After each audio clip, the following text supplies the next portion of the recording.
আমরা পৌঁছে গেছি মৃদুবান্দা ওয়াটারফলস।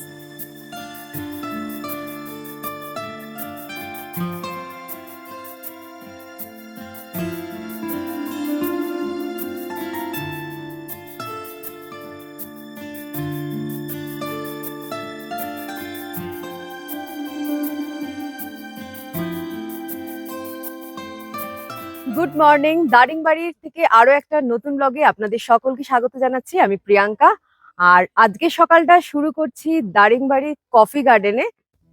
কফি গার্ডেন খোলা থাকে সকাল 8টা থেকে বিকাল 5টা পর্যন্ত, আর এখানে এন্ট্রি টিকিট হচ্ছে 10 টাকা।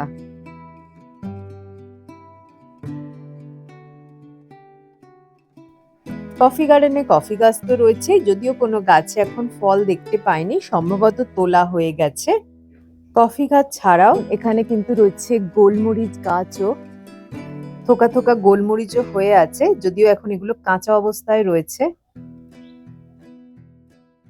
এখন এর ভেতরে কিন্তু একটা ক্যাফেও রয়েছে, দারিংবাড়ি ক্যাফে বলে। আর ক্যাফের ঠিক পাশেই কিন্তু রয়েছে একটা কিডস প্লে জোনও। কফি গার্ডেন দেখে আমরা বেরিয়ে পড়লাম দারিংবাড়ি থেকে।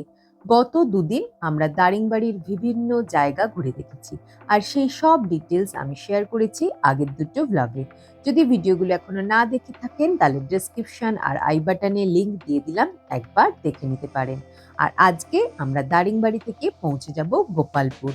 পথে আমরা অনেকগুলো জায়গা দেখতে দেখতে যাব। তার মধ্যে রয়েছে কিছু ভ্যালি, বিউটিফুল ওয়াটারফলস, আর উড়িষ্যার মিনি তিব্বত ও আরো কিছু জায়গা। তাহলে চলুন একসাথে বেরিয়ে পড়ি।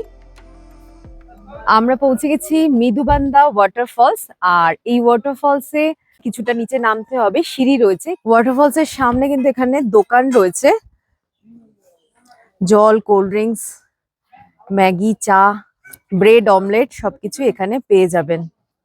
আমরা ওয়াটারফলস দেখতে যাব, তার আগে এখানেই কিন্তু আমরা ব্রেকফাস্টটা সেরে নিচ্ছি, কারণ দারিংবাড়ি থেকে বেরিয়েছি আমরা ব্রেকফাস্ট করে আসিনি। আর এখানে যে ব্রেড অমলেট আর ম্যাগি পাওয়া যাচ্ছে, ওই দিয়ে আজকে আমরা ব্রেকফাস্টটা করে নেব।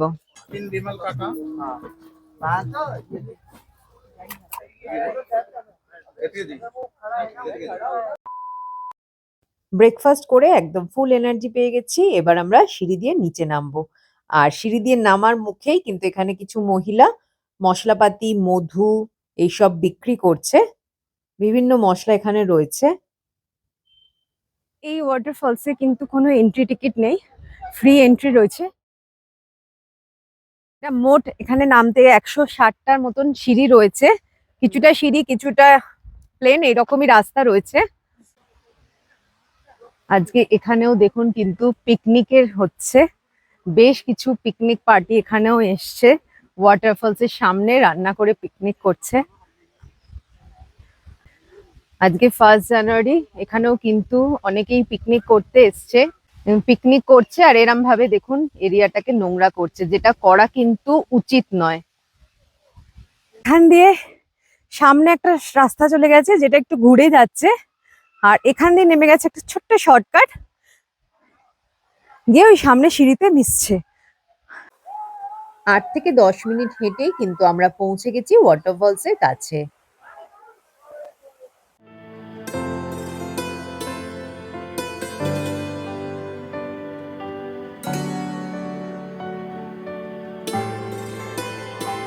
দেখুন এখানে কিন্তু সবাই ওয়াটারফলসে চানও করছে, এত সুন্দর ওয়াটারফলস, কিন্তু তার সামনেটা এরকম ভাবে নোংরা করে রেখেছে। এত সুন্দর জায়গায় আমরা ঘুরতে আসি, আনন্দ করি, কিন্তু সেই জায়গাটাকে আমরা নোংরা করি, যেটা সত্যি করা উচিত নয়। ওয়াটারফলস দেখে আঁকাবাঁকা পাহাড়ি রাস্তা ধরে পাহাড় ও ভ্যালির সৌন্দর্য দেখতে দেখতে আমরা এগিয়ে চললাম আমাদের পরবর্তী গন্তব্যের দিকে।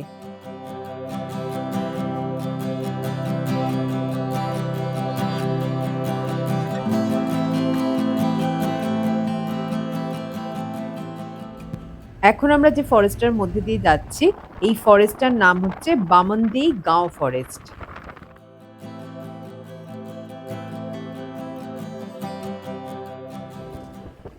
আমরা এখন পৌঁছে গেছি চন্দ্রগিরি। উড়িষ্যার গজপতি ডিস্ট্রিক্টে অবস্থিত এই চন্দ্রগিরি এবং জিরাংকে কিন্তু মিনি তিব্বত অফ উড়িষ্যা বলা হয়। টাইম হয়েছে 1টা, আর আমরা মৃদুবন্দা ওয়াটারফলস দেখে চলে এসেছি চন্দ্রগিরিতে জিরাং মনাস্ট্রি দেখতে। চন্দ্রগিরি থেকে 3 কিলোমিটার এগিয়ে এই যে রয়েছে বুদু ইন্টারন্যাশনাল হোটেল অ্যান্ড রেস্টুরেন্ট। এখানেই আজকে আমরা আমাদের লাঞ্চটা সেরে নেব। আর এখানে কিন্তু লজিংয়েরও ব্যবস্থা রয়েছে, আর এর অপোজিটে কিন্তু রয়েছে হোটেল রাজ এম্পায়ার। তো এখানেও আপনারা কেউ চাইলে লাঞ্চ করতে পারেন। এখানে থালি রয়েছে, ভেজ থালি, এগ থালি, চিকেন থালি, আর সব রকম আইটেম পেয়ে যাবেন। রাইসের, ফ্রাইড রাইস, বিরিয়ানি সবই পাওয়া যাবে। তো আমরা থালি অর্ডার করেছি, থালি আর বিরিয়ানি, ওই দিয়েই আমরা লাঞ্চটা সেরে নিচ্ছি। আর চিকেন ফ্রাইড রাইস খাচ্ছে দোজো। এখানে রান্নার টেস্টগুলো বেশ ভালোই, খেতে টেস্টি আছে রান্নাটা।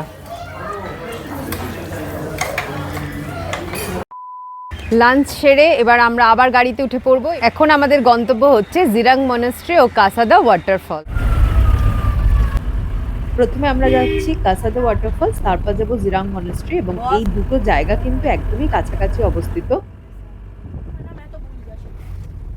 চলে এসেছি কাসাদা ওয়াটারফলসের এন্ট্রি গেটে, আর এখানে পার্কিং চার্জ নিচ্ছে। যেহেতু আমরা প্যাকেজ বুক করেছি, তাই এই পার্কিং চার্জ কিন্তু প্যাকেজের সঙ্গেই ইনক্লুড রয়েছে, যেটা আমি আগের ব্লগেও আপনাদের সঙ্গে শেয়ার করেছিলাম।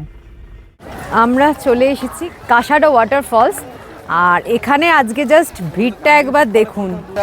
আজকে 1 জানুয়ারি 2024 সালের প্রথম দিন, আর এখানে জাস্ট একটা পুরো মেলা বসে গেছে। এখানে কিন্তু প্রচুর জিনিস পাওয়া যাচ্ছে, দোকান প্রচুর রয়েছে।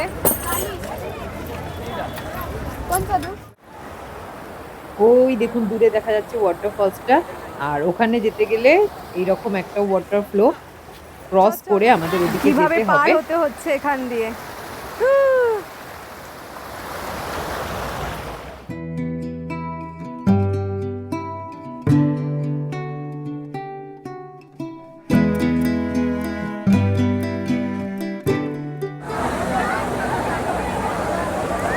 শুধু এখানে জাস্ট একবার এখানেও অবস্থাটা দেখুন, কিরকম সব জলের বোতল আর নোংরা ফেলে রেখেছে এরিয়াটা।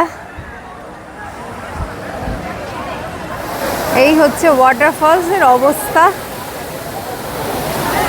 বছরের প্রথম দিন, আর এখানে মানুষের এত ভিড় হয়েছে, আর ঝর্ণায় চান করার মানুষের উৎসাহ তো দেখবার মতন।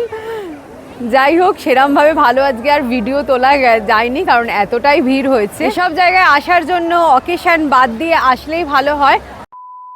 এবার আমরা যাচ্ছি জিরাং মনাস্ট্রি দেখতে, আর এই জিরাং মনাস্ট্রির অরিজিনাল নাম হচ্ছে পদ্মসম্ভবা মনাস্ট্রি, আর এটা কিন্তু অবস্থিত জিরাংয়ে, যেটা উড়িষ্যার গজপতি ডিস্ট্রিক্টে অবস্থিত। আগেই আপনাদের বললাম এই জিরাংকে কিন্তু বলা হয় মিনি তিব্বত অফ উড়িষ্যা।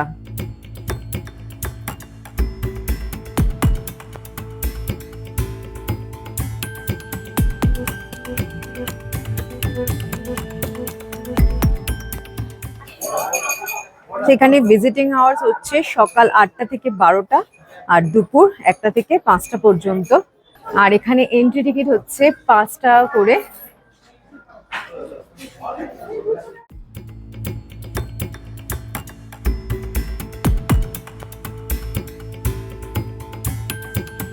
আমরা ভেতরে চলে এসেছি, আর এই আমার পেছনে দেখা যাচ্ছে জিরাং বা জিরাঙ্গা মনাস্ট্রি। আজকে কিন্তু এখানেও বেশ ভিড় হয়েছে। এই জিরাং মনাস্ট্রি হলো পূর্ব ভারতের সবচেয়ে বড় মনাস্ট্রি। 2010 সালে দলাই লামা কর্তৃক এই মনাস্ট্রি উদ্বোধন করা হয়েছিল।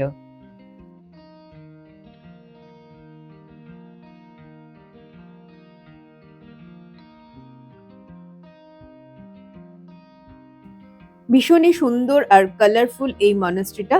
মনাস্ট্রির দেওয়ালে বৌদ্ধ ধর্মের নানা দেব দেবীর ছবি আঁকা রয়েছে।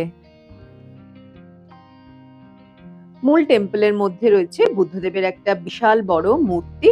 এখানকার পরিবেশটা এতটাই সুন্দর যে আপনি আসলে আপনার এখানে ভালো লাগবেই। মনাস্ট্রির বাইরে এখানে থাকার জন্য রিপা হাউস বলে একটা গেস্ট হাউস রয়েছে, এটা কিন্তু আপনারা অনলাইনে বুকিং করতে পারবেন। এখানে কিন্তু ভেতরে ফুড কোর্ট এরিয়াও রয়েছে। এছাড়া এখানে জিরাং নেচার নেস্ট বলে একটা রেস্টুরেন্টও রয়েছে, তো আপনারা চাইলে এখানেও লাঞ্চটা কিন্তু সারতে পারেন। এখানে কিন্তু একটা লেক রয়েছে এবং এই লেকে কিন্তু বোটিং এরও ব্যবস্থা রয়েছে। ওই দেখুন সবাই বোটিং করছে।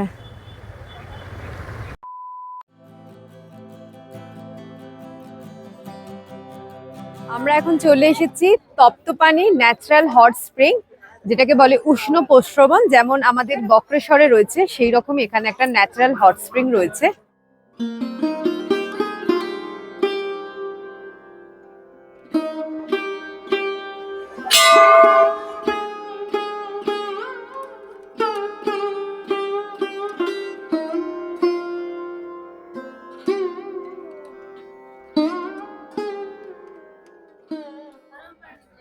এখানেই কিন্তু রয়েছে উষ্ণ প্রস্রবণটা, আর লক্ষ্য করলে দেখা যাবে দেখুন জলের মধ্যে বুদবুদ হচ্ছে। এখানে যে বাউন ঠাকুর রয়েছেন উনি ওই প্রস্রবণের জলটা থালায় করে নিয়ে হাতের সামনে দিচ্ছেন, হাতটায় জলটায় হাত দিলাম।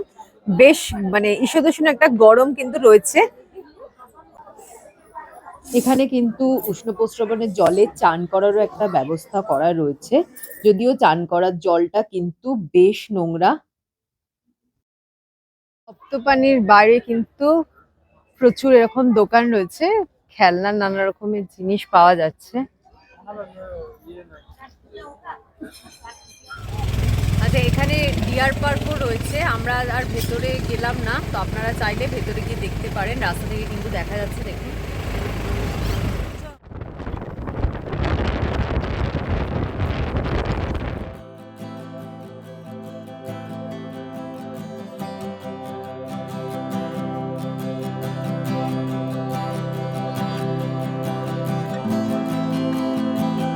আমরা পৌঁছে গেছি গোপালপুর, আর গোপালপুরে আমরা উঠেছি সি ভিউ রিসর্টে। রুম ট্যুর আপনাদের কালকে দিয়ে দেবো, আর গোপালপুর আমরা কালকে এক্সপ্লোর করবো, আর সেই সব কিছু শেয়ার করবো নেক্সট ভিডিওতে। আজকের ব্লগটাকে এখানেই শেষ করছি, আপনাদের সঙ্গে দেখা হবে নেক্সট ভিডিওতে। ভালো থাকবেন, টাটা।